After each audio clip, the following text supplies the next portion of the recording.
All right, I think we're on day 6 of the conditioning. But if I'm wrong, read the descriptions of the videos.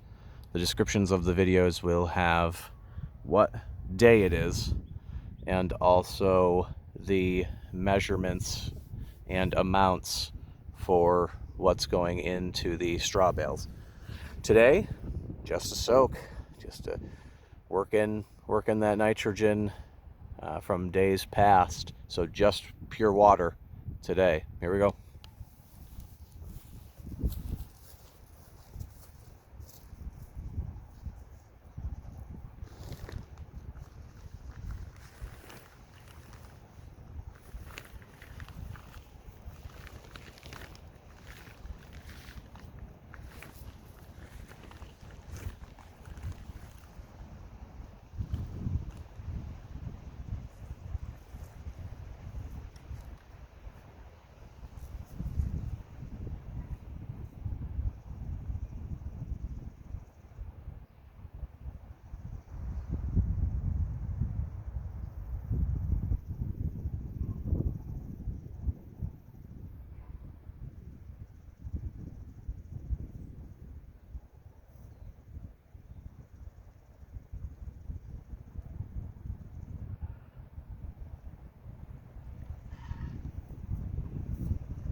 Okay.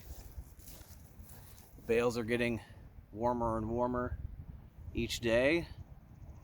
It's the way to go. That's it for today. Thanks for watching. Like and subscribe. Leave comments. All that stuff. Thanks. Bye.